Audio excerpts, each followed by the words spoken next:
નમસ્કાર વિદ્યાર્થી મિત્રો, સ્ટાન્ડર્ડ 11 ઇંગ્લિશ સેકન્ડ લેંગ્વેજના unit 7 how does it smell read 1 માં આજે આપણે વાત કરવાના છીએ.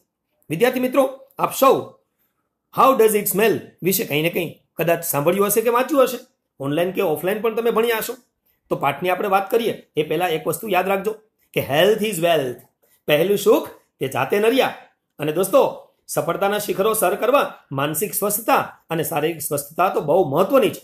અને તમને ખબર છે ને કે માનસિક સ્વસ્થતા મેળવવા માટે પ્રાણાયામ કે યોગાસનો કરવા પડે.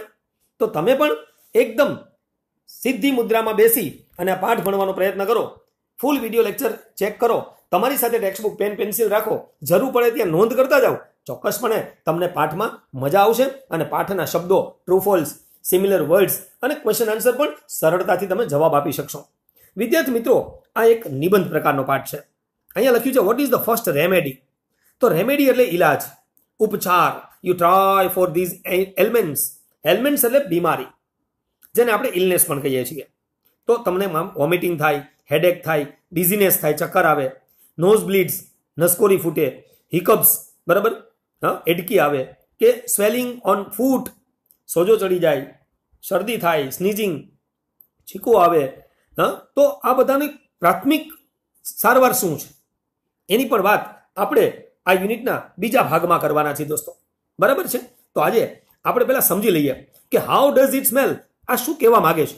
તો દોસ્તો, આ નિબંધની અંદર સુગંધ અથવા સોડમ પર તેમજ આપણા ચેતાતંત્રની મહત્વની 5 ઇન્દ્રિયો પર વાત કરવામાં આવી છે. એને કહેવાય 5 senses of our nervous system. વિદ્યાર્થી મિત્રો, બધી જ ઇન્દ્રિયોમાં ઘ્રાણેન્દ્રિય વધુ જટિલ છે. તો ઘ્રાણેન્દ્રિય એટલે શું? તો કે સેન્સ ઓફ સ્મેલ. ઘ્રાણેન્દ્રિય એટલે શું? તો કે sense of smell.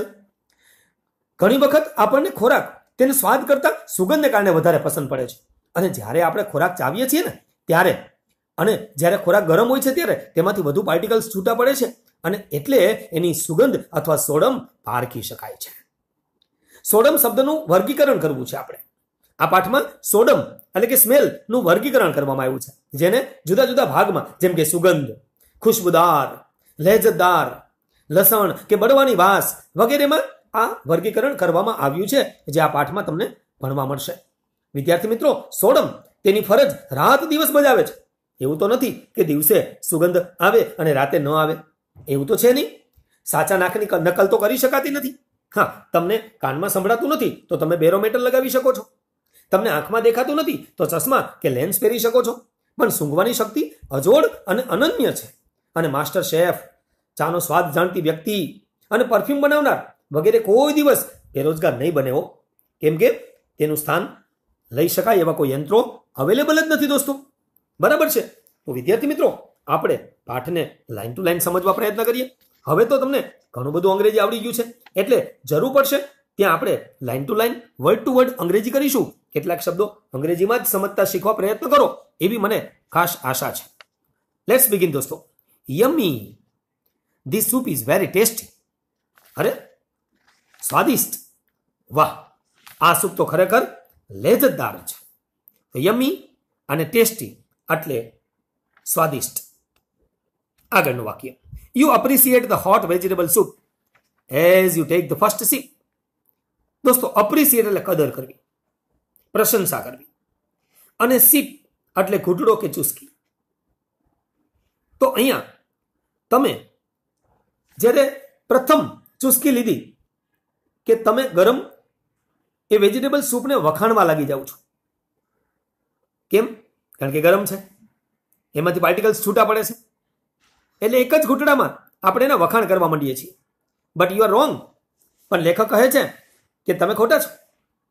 Actually you mean that. ખરેખર તમારો કહેવાનો મતલબ શું છે? The soup smells good. તમે એમ કહેવા માંગો છો, બરાબર, કે સૂપની સુગંધ સારી છે. સૂપની સુગંધ સારી છે. Your sense of taste can tell you the only whether the item is sweet, sour, salty or bitter. જો સેન્સ ઓફ ટેસ્ટ, અહીંયા 5 ઇન્દ્રિયોમાંની એક, બરાબર, સેન્સ ઓફ ટેસ્ટ, સ્વાદેન્દ્રિય આવું આપણે ગુજરાતીમાં કહી શકીએ, બરાબર. તો શું કહે છે કે તમારી સેન્સ ઓફ ટેસ્ટ તો માત્ર તે સૂપ મીઠો છે, ખાટો છે, ખારો છે કે કડવો છે તે જ કહી શકે છે. શું આઈડેન્ટિફાઈ કરી શકે? વેધર એટલે કે, બરાબર. આટલું જ આઈડેન્ટિફાઈ કરી શકાય. 4 વસ્તુ જો, સ્વીટ, સાવર, સાલ્ટી અને બીટર. સાવર એટલે ખાટું, બીટર એટલે કડવું. It is not the tongue but your nose that reveals the true flavor of food. અહીંયા શબ્દો જુઓ, ટંગ એટલે જીભ, રિવીલો એટલે શો, SHOW, જેને આપણે મેક નોન કહીએ છીએ. હા, દેખાડવું, છતું કરવું, ખુલ્લું પાડવું, બરાબર છે. તો જુઓ, it is not the tongue but your nose. તમારી જીભ નહીં પણ તમારું નાક ખોરાકનો સાચો સ્વાદ પારખી શકે છે. બાય ટેસ્ટિંગ અલોન, ફક્ત ટેસ્ટ કરવાથી, ફક્ત ચાખવાથી, you can hardly differentiate between the food you love and the food you dislike. ફક્ત ચાખવાથી તમને ગમતી અને તમને ન ગમતી વાનગી વચ્ચેનો ભેદ ભાગ્યે જ પારખી શકો છો. હાર્ડલી એટલે ભાગ્યે જ, જવલ્લે જ, કેમ કે સીધી રીતે એમ કહી શકાતું નથી. સેકન્ડ પેરેગ્રાફ દોસ્તો, flavours have a backdoor entry to nose. જો ફ્લેવર એની એન્ટ્રી ક્યાંથી છે, તો કે ફ્લેવર્સ હેવ બેકડોર એન્ટ્રી. જો શું છે કે માર્ગ એક, નોઝ એક નાક એક જ માર્ગ છે, બરાબર છે. એટલે ફ્લેવર નાકના પાછળના દરવાજેથી પ્રવેશે છે. તે travel from mouth down the throat.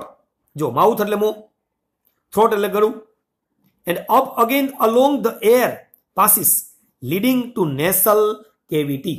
તો નેસલ કેવિટી એટલે નાકનું પોલાણ, કેવિટી એટલે પોલાણ, એક એરિયા, એક જગ્યા, બરાબર. તો જો વાનગીની સોડમ મોંમાંથી ક્યાં જાય છે? કોઈ પણ વાનગી હોય એ ટ્રાવેલ ક્યાં કરે છે? તો કે મોંમાંથી ક્યાં જાય છે? Down the throat. તો કે મોંમાંથી ગળામાં ઉતરે છે. ક્યાં ઉતરે છે? તે travel from mouth down the throat. તો મોંમાંથી ગળામાં ઉતરે છે અને પછી શું થાય છે? અને ફરી પાછી હવાના રસ્તે, કોના રસ્તે? Up again along the air. તો હવાના રસ્તે નાકના પોલાણમાં, ક્યાં? નાકના પોલાણમાં ઉપર તરફ જાય છે. હે, તો આ રીતે લીડ થાય છે. જુઓ, આ રીતે હવા સાથે સાથે સુગંધ દોરાય છે, લીડિંગ થાય છે. વી સ્મેલ, બહુ આઈએમપી વાક્ય દોસ્તો, ટ્રુ ફોલ્સમાં પૂછાશે. વી સ્મેલ અથવા તો એસક્યુ માં પણ પૂછાય કે વેન ડુ વી સ્મેલ? તો વી સ્મેલ વેન વી ઇનહેલ. આપણે સ્મેલ ક્યારે લઈએ છીએ? તો કે જ્યારે આપણે શ્વાસને અંદરની બાજુ લઈએ છીએ ત્યારે. તો ઇનહેલ અને એક્સહેલ આ બે શબ્દ શીખવા જેવા છે. ઇનહેલ એટલે શ્વાસ લેવો અને એક્સહેલ એટલે શ્વાસ બહાર કાઢવો.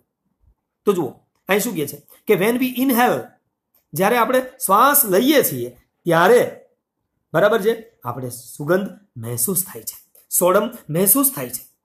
And we sense flavours when we exhale. અને શ્વાસને બહાર કાઢીએ છીએ, એક્સહેલ, શ્વાસને બહાર કાઢીએ છીએ ત્યારે આ સ્વાદ પરખાય છે. હે, જુઓ, વી સેન્સ ધ ફ્લેવર્સ. તો ત્યારે આપણે આ ફ્લેવરની સેન્સ એટલે કે પારખીએ શીખીએ છીએ, ત્યારે ખબર પડે છે દોસ્તો. ધ ઓલ ફેક્ટરી એરિયા, નવો શબ્દ આવ્યો, ઓલ ફેક્ટરી, બરાબર છે. The all factory area is located.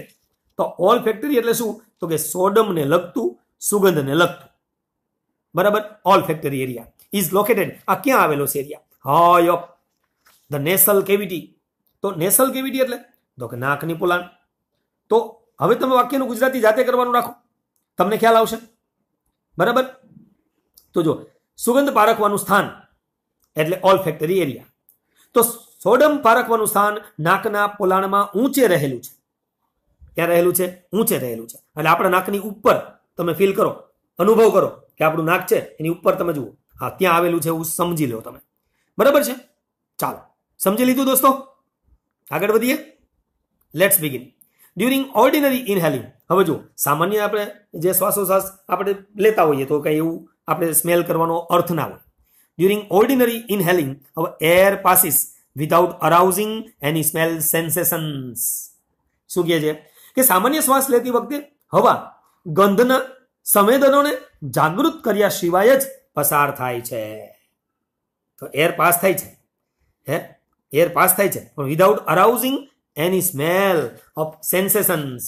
હે, અહીંયા જુઓ, લોકેટેડ નો અર્થ શું છે? તો કે લોકેટેડ એટલે પ્લેસ્ડ. કદાચ પૂછાય તમને, બરાબર છે. લોકેટેડ શબ્દ પૂછાય તો તમારે લખવાનું પ્લેસ્ડ, બરાબર. પછી સેન્સેશન પૂછાય તો તમારે લખવાનું છે સેન્સેશનમાં કે સંવેદના, લાગણી, એને કહેવાય ફિલિંગ, FEELING, બરાબર. તો આવું પણ શબ્દ કદાચ પૂછી શકાય. રેડી? તો એ ધ્યાનમાં રાખવા જેવો શબ્દ છે. ઓકે, ચાલો. Olfactory area is located high up. પછી during ordinary inhaling the air passes without arousing the smell sensations. તો આપણે જોયું કે હવાના ગંધના સંવેદનોને જાગૃત કર્યા સિવાય જ પસાર થાય છે. When we want or need to check the order, જ્યારે આપણને સ્વાદ પારખવાની જરૂર ઊભી થાય ત્યારે શું થાય છે? લખો ઓડર. તો ઓડર એટલે વાસ અથવા ગંધ, જેને સુગંધ પણ કહેવાય કે દુર્ગંધ પણ કહેવાય, અને ઓડર કહેવાય. બરાબર. તો જ્યારે આપણે આ ઓડર ચેક કરવાની થાય ત્યારે તો કે વી સ્નીફ. તો સ્નીફ એટલે તો ક્રિયાપદ છે. સ્નીફ એટલે સૂંઘવું, આમ સડકો મારી મારીને ઊંઘવું. હા હા, યસ, એવી રીતે. બરાબર, વી સ્નીફ. તો આ રીતે આપણે સૂંઘીએ છીએ, બરાબર છે, પણ ક્યારે? જ્યારે આપણે ઓડર ઓળખવાની હોય ત્યારે. આગળ, sniffing carries the odour filled air upward to the olfactory area. હવે કેવી રીતે આપણે કામ કરીએ જુઓ. જ્યારે આ કેવી રીતે કામ થાય છે? ત્યારે આપણે અવાજ સાથે જોરથી અંદર શ્વાસ લઈએ તો એ શ્વાસ લેતી વખતે આપણે આ ઓળખ થઈ જાય છે. તો sniffing carries the odour filled air upward to the olfactory area. આ ઓલ્ફેક્ટરી એરિયા સુધી પહોંચી જાય છે. જુઓ, બરાબર છે. છેક, કારણ કે એ તો જ ઓળખાશે, એમને તો ઓળખાશે નહીં. બરાબર. આગળ જુઓ, there is no need to sniff when we eat. હવે જમતા હોય તો કે તો કઈ સુગંધ લેવાની જરૂર જ નથી. બરાબર. But when we ચ્યુ the food, પણ આપણે ખોરાક ચાવીએ ત્યારે તો કે વોર્મ વેપર ઇઝ રિલીઝ. તો આપણે ખોરાક ચાવીએ ત્યારે તેમાંથી હુંફાળી વરાળ છૂટી પડે છે. વોર્મ વેપર, વેપર એટલે વરાળ, વોર્મ એટલે હુંફાળી, રિલીઝ એટલે છૂટી પડે છે. તો આ છૂટી પડે છે આર ડિટેક્ટેડ, અને સ્વાદ પરખાઈ જાય છે. ડિટેક્ટ થવું, પરખાવું, જાણ થવી. તો આ રીતે આપણે પારખી શકીએ છીએ. Higher the temperature of A substance, જેમ જેમ પદાર્થ વધારે ગરમ, હાયર ડબલ કમ્પેરિઝન હોય એવું આખી રચના છે. Higher the temperature of a substance, substance એટલે પદાર્થ, ખાદ્ય પદાર્થ જેને આપણે કહીશું. તો ખાદ્ય પદાર્થ જેટલો વધારે ગરમ હોય, બરાબર, તેટલા જ the more molecules are given off. એમ તેમાંથી વધારે મોલિક્યુલ્સ એટલે અણુઓ છૂટા પડે છે. And intense odours are felt, અને તીવ્ર સોડમ મહેસૂસ થાય છે. બરાબર. ઇન્ટેન્સ ઓડર એક પ્રકારની ગંધ મહેસૂસ થાય છે. Therefore mummy insists on serving dishes hot. એટલે તો ઘરે મમ્મી ગરમ ખોરાક પીરસવાનો આગ્રહ રાખે છે. ઇન્સિસ્ટ એટલે લખો આગ્રહ રાખવો, અને ઇન્સિસ્ટ સાથે હંમેશા ઓન આવે. ઇન્સિસ્ટ સાથે હંમેશા ઓન આવે દોસ્તો. ઓકે, ચાલો. હવે નેક્સ્ટ પેરેગ્રાફ તમારી સામે છે, એ તમે રીડ કરો, અને એનું ગુજરાતી કેવી રીતે કરી શકાય એ જાતે પ્રયત્ન કરો. જેટલો જાતે પ્રયત્ન કરશો એટલું તમને વધારે આવડી જશે દોસ્તો. ચાલો. The sense of smell is far more complex than the sense of taste. દોસ્તો, આ પેરેગ્રાફમાં આપણે સેન્સ ઓફ સ્મેલની વાત કરી. હવે આપણે સેન્સ ઓફ ટેસ્ટ બંનેનું કમ્પેરિઝન કરી લઈએ. તો જુઓ, sense of smell is far more complex. તો જુઓ, સેન્સ ઓફ સ્મેલ છે ને એ વધારે કોમ્પ્લેક્સ છે. કોના કરતા? જટિલ છે. કોના કરતા? Than the sense of taste. Sense of taste કરતા, સ્વાદેન્દ્રિય કરતા ઘ્રાણેન્દ્રિય વધુ જટિલ છે. તમને ટ્રુ ફોલ્સમાં વાક્ય પૂછી શકાય. It is almost impossible to prepare a table of objects. હવે એવું કોઈ ઓબ્જેક્ટનું ટેબલ તો પ્રિપેર કરી શકાય એમ નથી, એવું કોઈ ચાર્ટ તો બનાવી શકાય એમ નથી, અશક્ય છે. And there standard smells. Any standard smell કેમ પારખવી? કે ભાઈ આ ટેબલ છે તેનો આ સ્મેલ છે, આ મોબાઈલ છે તેનો આ સ્મેલ છે, આ ચોપડી છે, આ વોટર બેગ છે, બરાબર છે. કેમ આપણે નક્કી કરીએ? લેપટોપ છે, કેમ નક્કી થાય? એવું ટેબલ કેમ બનાવવું કે ભાઈ લેપટોપની આવી સ્મેલ આવે? એવું કેમ નક્કી થાય કે રૂમાલ છે તો એની આ સ્મેલ છે? એવું ટેબલ તો બનાવવું કઠિન છે દોસ્તો. Mostly there is never only one smell for one object. આમ જોવા જઈએ ને તો કોઈ એક ઓબ્જેક્ટ માટે બરાબર એક સ્મેલ હોઈ શકે નહીં. આ સમજી લો, દરેક ઓબ્જેક્ટની અલગ અલગ સ્મેલ હોઈ શકે. Scientists use the term flavour profile for smells. વૈજ્ઞાનિકોએ એક રસ્તો શોધી કાઢ્યો છે. એણે કીધું છે ફ્લેવર પ્રોફાઇલ બનાવી છે અને એ સ્મેલ માટેની છે. બોલો, વિચાર કરો. તો વૈજ્ઞાનિકો આજે ક્યાં પહોંચ્યા છે જુઓ. તેને એક ફ્લેવર પ્રોફાઇલ બનાવી નાખી છે, એવું નામ આપી દીધું છે. બરાબર છે. તો વૈજ્ઞાનિકોએ તો એક સરસ મજાનું નામ પણ આપી દીધું છે. હવે એમાં શું છે એ જોઈએ. તો કે they have classified smells under such headings. તેણે તો નીચેના હેડિંગ્સ દ્વારા એક ક્લાસિફાઈડ કરી છે. બરાબર. મથાળા હેઠળ સોડમને વર્ગીકૃત કરેલી છે. કઈ કઈ આપી છે? બહુ અગત્યનું ધ્યાન આપજો. અહીંયા પહેલું છે ઇથર્નલ, અલૌકિક, એકદમ ઇથર્નલ. પછી એરોમેટિક, એરોમેટિક એટલે માદક, એકદમ સુગંધિત હોય એવી એરોમેટિક કહેવાય. અને પછી ફ્રેગ્રન્ટ, તો સુવાસ, ફ્રેગ્રન્ટ, સારી વાસ.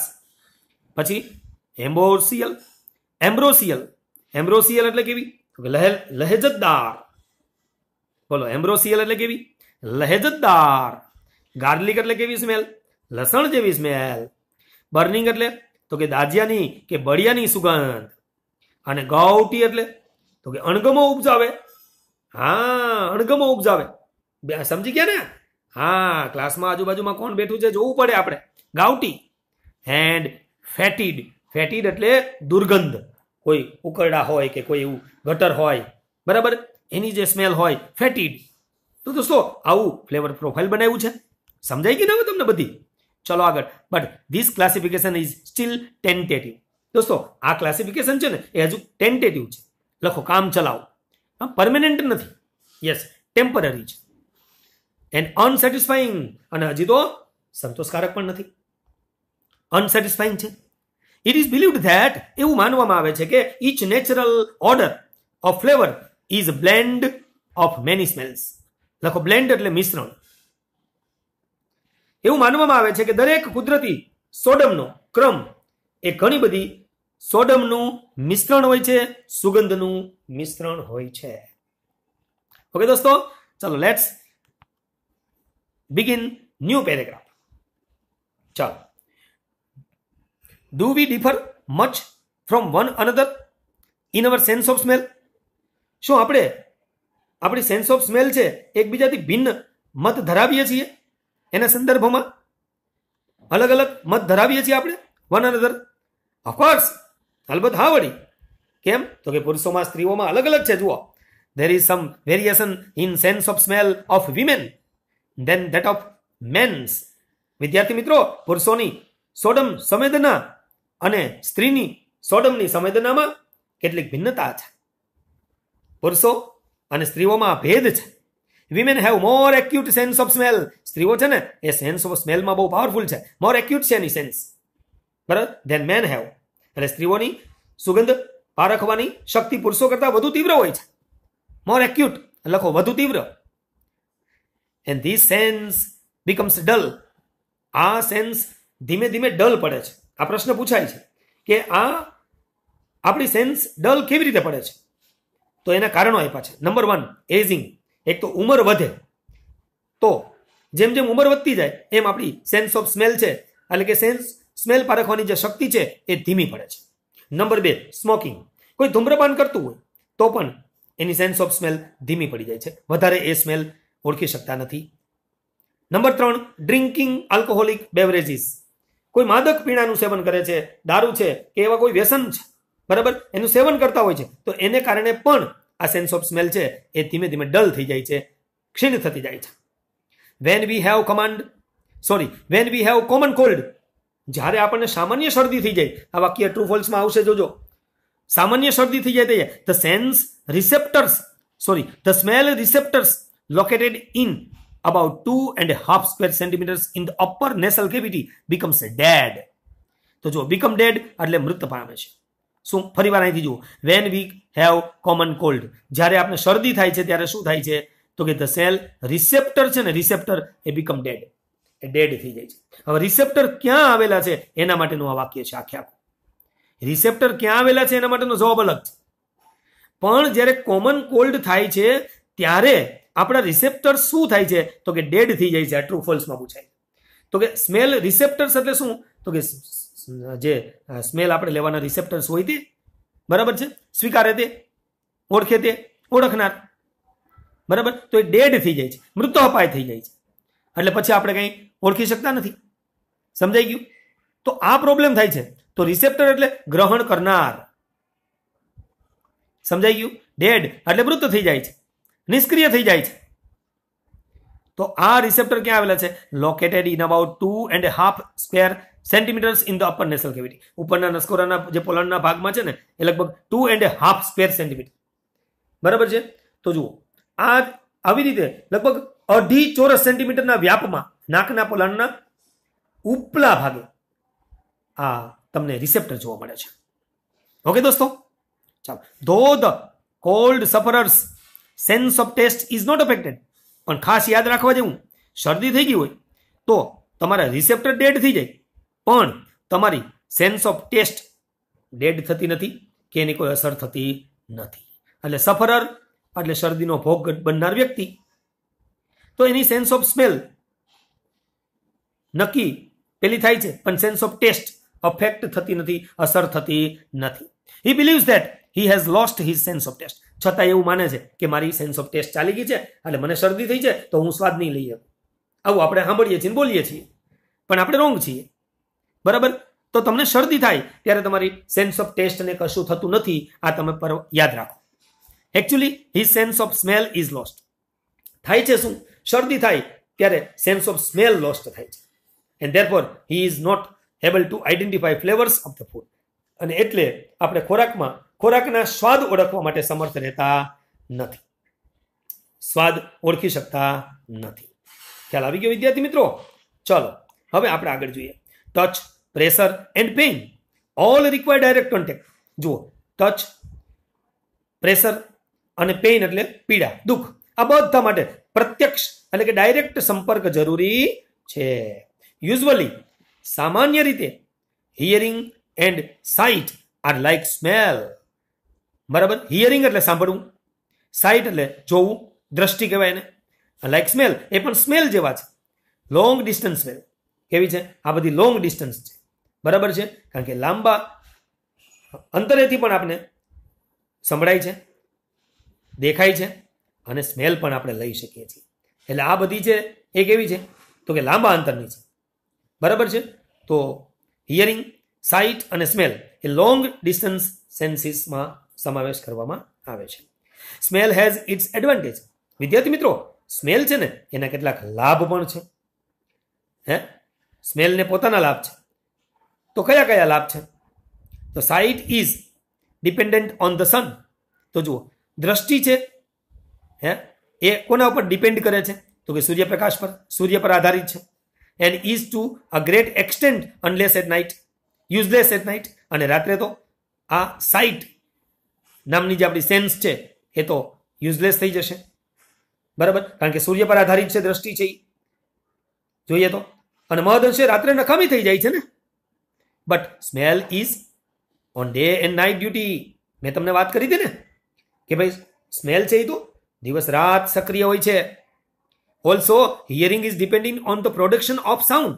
જો હિયરિંગ કોના ઉપર આધારિત છે તો કે હિયરિંગ છે ને એટલે કે સાંભળવું એટલે શ્રવણ કરવું એ અવાજના ઉત્પાદન પર આધારિત છે. હવે અવાજ કેટલો ઉત્પન્ન થાય છે એના ઉપર છે production of sound. If animal A, હવે ચાલો એ અને બી નામનું એનિમલ છે અને આપણે એનું એક એક્ઝામ્પલ લઈએ છીએ. If animal A is trying to locate animal B. ચાલો તમે કલ્પના કરો કે એ નામનું એનિમલ છે, બરાબર, એ બી નામના એનિમલને લોકેટ કરવા એટલે કે ક્યાં છે એનું સ્થાન નક્કી કરવા માંગે છે, એને શોધવા માંગે છે. તો બી મે સક્સીડ. તો બી નામનું એનિમલ સફળ થાય રિફ્રેઇનિંગ ફ્રોમ મેકિંગ અ સાઉન્ડ.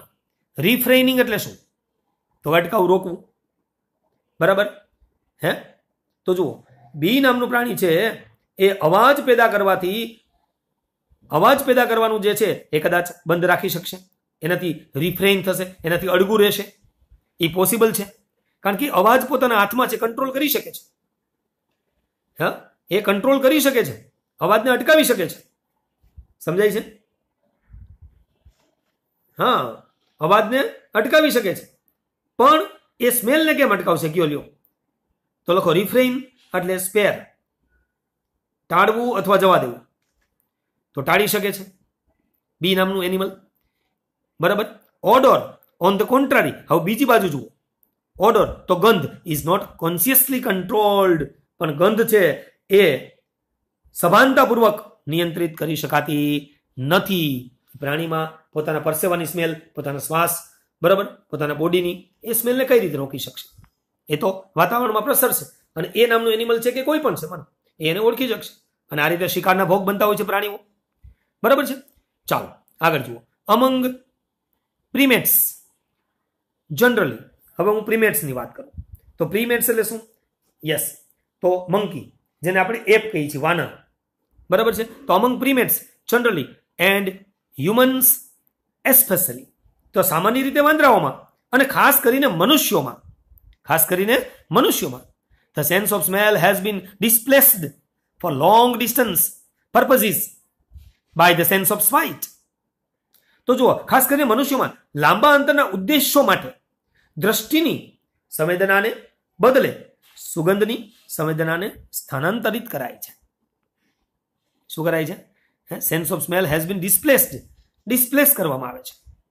બરાબર. This is the result not only of a sharpening of sight. આ માત્ર દ્રષ્ટિને સતેજ કરવાનું જ નહીં, નોટ ઓનલી બટ ઓલ્સો નો ઉપયોગ છે દોસ્તો ગ્રામરનો. બરાબર છે. ચોઈસ છે. જો this is the result not only a sharpening of sight, આ ફક્ત દ્રષ્ટિને સતેજ કરવાનું જ નહીં, but also of a deadening of smell, પણ આપણી સ્મેલ શક્તિ છે ને એને મૃત કરવાનું પરિણામ છે. મૃત કરવાનું આ પરિણામ છે દોસ્તો. Our sense of smell is far less delicate than that of a dog. તમને ખબર છે ને કે આપણી જે સેન્સ ઓફ સ્મેલ છે ને એ બહુ ઓછી છે, હા, ડોગની વધારે છે. એટલે આપણી ઘ્રાણ શક્તિ છે એ કૂતરાની ઘ્રાણ શક્તિ કરતા ઘણી ઓછી છે. કારણ કે એ તો વધારે, તમને ખબર છે ને, હમણાં એક પેપરમાં આવ્યું હતું ઉંદરનું, કેટલાય લાખ ચોરસ કિલોમીટર એરિયાની અંદર એને સુગંધ કર્યું, બોલો, અને ઓળખી કાઢ્યું કે આમાં ક્યાં ક્યાં પેલા પદાર્થો છે. વિચાર કરો. તો આ બધા એનિમલ છે એની સેન્સ ઓફ સ્મેલ બહુ પાવરફુલ છે. This shows up in the physical fact that the areas of smell reception in our nose is much less. તો આ શું બતાવે છે તમને? કે શારીરિક હકીકત એ દર્શાવે છે કે આપણા નાકમાંનો સ્મેલ પારખવાનો વિસ્તાર ઘણો ઓછો છે. કારણ કે તો જ આપણે આપણી ડેલિકેટ હોય ને. બરાબર છે. તો ફિઝિકલ ફેક્ટ એ છે, શારીરિક આપણે જોઈએ તો એ છે કે સ્મેલ રિસેપ્શન એરિયા છે એ નાનો છે, much less, and so is the area of the brain given over to the reception and analysis of all factory sensation. બરાબર છે. તો દોસ્તો આપણા નાકમાંનો સોડમ પારખવાનો જે વિસ્તાર છે ઓછો છે, અને તેવું જ સોડમની સંવેદના અને ગ્રહણ પૃથ્થકરણની બાબતમાં આપણે જોઈ રહ્યા છીએ. તો વિદ્યાર્થી મિત્રો, અહીંયા આપણું બ્રેન છે ને એ એરિયા અલગ છે, અને આ જે એરિયાની વાત કરીએ છીએ એ બી અલગ છે. એટલે આપણે એ મુશ્કેલી દેખાય છે. અને એનિમલમાં શું છે કે આ એરિયા મોટો છે અને આપણામાં એરિયા નાનો છે, એટલે એનિમલ જેટલી આપણી સેન્સ ઓફ સ્મેલ પાવરફુલ નથી. બરાબર. ચાલો અંતે આપણે વાત કરીએ the mechanism by which a particular smell activates a certain receptor. તો જુઓ, મિકેનિઝમ એટલે શું? એક કોઈ પણ મિકેનિઝમ એટલે શું? યસ, યંત્ર. તો which a particular smell activates a certain receptor, that is why one chemical smells thus and another smells is so is yet unknown. હવે બે કેમિકલની આપણે સ્મેલ, એકની આ છે અને એકની આ છે, એવું આપણે અલગથી ઓળખી શકીએ એવી કોઈ મિકેનિઝમ હજુ શોધાયું નથી. બરાબર છે. એ તો કોઈ હજી એવા શોધ થઈ નથી. શું કરવું આપણે? એવું યંત્ર છે નહીં. બરાબર. એટલે મિકેનિઝમ છે ને એવું કોઈ યંત્ર છે નહીં. ચાલો. Recently there have been suggestions that chemicals smelled as they did because of the overall shape of their molecules, or because they punctured the membranes of the smell receptors, or because the parts of the same manner of puncturing. The puncturing એટલે કાણું પડવું, or the same fashion of vibrating, ઘણી વખત vibrating પણ થાય, would all smell the same. અને આ રીતે smell માટેનો બહુ એક ટફ પેરેગ્રાફ અહીંયા તમને જોવા મળ્યો છે. એકદમ અલગ જ પ્રકારનો આ પેરેગ્રાફ છે. જુઓ છે કે નથી? બરાબર છે. તો આ પેરેગ્રાફને તમે જાતે ટ્રાન્સલેશન કરવા પ્રયત્ન કેમ નહીં કરો? થઈ શકે? શું કહેવા માંગે છે એક પેરેગ્રાફની ટ્રાય તો કરો. તમારી પાસે ઘણા બધા મટીરિયલ્સ હોય છે, તમે ધારો તો કરી શકો કે શું કહેવા માંગે છે. નહીતર કેમ ખબર પડે આપણને? ચાલો, બરાબર ને? તો mechanism by which a particular smell is activates is certain receptor. આ તો તમને ખ્યાલ આવી ગયો, બરાબર છે? તો હવે ક્યાં અટકે છે એ મને કહો.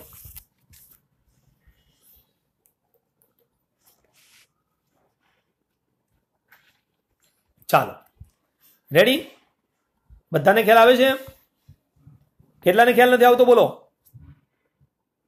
યસ. કોઈ શબ્દ અઘરો છે રિસેન્ટલી, તાજેતરમાં? બરાબર, હમણાં મોલેક્યુલ્સ એટલે અણુ, પરમાણુ, અણુ, પંક્ચર્ડ, કાણું પડવું, મેમ્બ્રન્સ. આપણા મેમ્બ્રન્સમાં કાણું પડે છે, બરાબર ને? એને મેમ્બ્રન્સ કહેવાય. આપણા નાકની અંદર જે એક લેયર હોય ને, એક પાતળું પડ, અ થીન લેયર ઓફ ટીસ્યુ, બરાબર? અને પંક્ચર ક્રિયાપદ છે, હોલ કે કાણું પડવું, બરાબર? ચાલો, તો હવે કયો શબ્દ બાકી રહ્યો? રિસેપ્ટર તો આવી ગયું છે, બરાબર છે? તો હવે કઈ બાકી રહ્યું નથી મારે એવું છે. ચાલો, તો કોઈ ચોક્કસ ગ્રહણ કોષ સક્રિય થવા માટે કોઈ વિશેષ ગોઠવણ હોય છે, અને તેથી તો શા માટે બરાબર એક રસાયણ, એક કેમિકલની સુગંધ એક અને બીજા કેમિકલની સુગંધ બીજી આવે છે એ હજુ સમજાતું નથી આપણને. એ હજુ નથી સમજાતું. અને તાજેતરમાં શું કર્યું છે? એવા સૂચનો થયા છે કે તેમનામાં સમાવિષ્ટ અણુઓના સમગ્ર તથા આકારને લઈને રસાયણોની સોડમ તો યથાવત જ હોય છે. આકારને લઈએ તો રસાયણોની સોડમ તો યથાવત હોય છે, અથવા તો સોડમ પારખનાર પેશીઓમાં છિદ્રો પાડી દીધા હોય એવું પણ બને, અથવા તો આ જ છિદ્રોથી ભાગ પડી ગયા હોય, અથવા આ જ રીતે તે ધ્રુજવા લાગે, વાઇબ્રેટિંગ થાય. આ તમામ બાબતોમાં એક જ સરખી સોડમ આવે, સોડમ એક જ સરખી આવે છે. However, all such theories are yet only at the stage of conjecture. દોસ્તો, અલબત્ત આ પ્રકારનો મત હજુ તો માત્ર ધારણાના તબક્કે જ છે. લખો કન્જેક્ટર એટલે ધારણા, એઝમ્પશન, ઓપિનિયન. થોડું પેરેગ્રાફમાં તમને અટવાવાનું થશે, પણ જાણી જોઈને તમને એ ટ્રાય કરવા માટે આપ્યું છે દોસ્તો. ચાલો, whatever the mechanism of smell, the sense of itself is most remarkable. Smell પારખવાનું તંત્ર જેવું હોય તેવું, પણ આ સંવેદના ખૂબ જ નોંધપાત્ર છે એ પાક્કું છે. આ સેન્સ એટલે સંવેદના. Although some human senses can be outdone by mechanical devices. જો કે કેટલીક માનવીય સંવેદનાઓ યાંત્રિક પ્રયુક્તિઓમાંથી નિર્બળ બનાવી શકાય, પરંતુ ધ્રાણ શક્તિને ના બનાવી શકાય. Smell can not. બાકીની બધી મિકેનિકલ ડિવાઇસ છે એનું સ્થાન લઈ શકે. The living nose it not likely to be replaced. તમે જો નાકને રિપ્લેસ કેમ કરવું? અને હજી નજીકના ભવિષ્યમાં કોઈ એવું લાગતું નથી ને, હે? બરાબર છે ને? Not replaced by any non living બોલો કન્ટ્રીવન્સ સાધન ઇન ધ ફોરસિએબલ ફ્યુચર. નજીકના ભવિષ્યમાં કોઈ પણ નિર્જીવ યાંત્રિક સાધન થી આપણે નાકને કાર્યાન્વિત કરીએ, શરૂ કરીએ એવું હજી સંભવિત લાગતું નથી. નાકનું સ્થાન લઈ શકે એવું કોઈ યંત્ર હજુ આપણે દેખાતું નથી. તેથી દેટ ઇઝ વાય, આ કારણે in an age of superlative mechanism, ભલે મિકેનાઇઝેશનનો યુગ રહ્યો, બરાબર, યાંત્રિકનો યુગ રહ્યો, તેમ છતાં પણ આજે કોની ડિમાન્ડ છે? Master chef. જુઓ, આ શેફની ડિમાન્ડ છે. ટી ટેસ્ટર, ચા ટેસ્ટ કરનાર, અને પરફ્યુમ કમ્પાઉન્ડર એટલે બનાવનાર. તો આ બધા સંયોજનકારોની ડિમાન્ડ છે. Are likely to remain immune. હજી અકબંધ રહ્યા છે, ઇમ્યુન રહ્યા છે. એમાં કાંઈ બિચારાને ફેરફાર નથી. બોલો, એમને એમ છે. એ રસોઈયો હોય, શેફ એટલે રસોઈયો, એ તો ઇમ્યુન છે, અનઅફેક્ટેડ છે. એને કાંઈ તકલીફ નથી પડી to the possibility of technological unemployment. તો ગમે એટલી કે ટેકનોલોજી આવી તો પણ બેકારી નહીં, શક્યતાથી હંમેશા દૂર રહેશે એમને બેકારીનો ભોગ બનવું પડશે નહીં. દોસ્તો આશા રાખીએ કે આ શબ્દો તમે તમારી નોટબુકમાં લખશો અને યાદ રાખજો. પાઠને ફરી ફરી સાંભળી અને શક્ય હોય એટલા અર્થ સમજવા પ્રયત્ન કરજો. આશા રાખીએ તમને આ વિડીયો લેક્ચરની અંદર ખૂબ સારી સમજ પડી હશે. દોસ્તો વધુ એક નવા ટોપિક સાથે આપણે ફરીથી મળીશું. જય હિન્દ, જય ભારત, જય જય ગરવી ગુજરાત. ધન્યવાદ.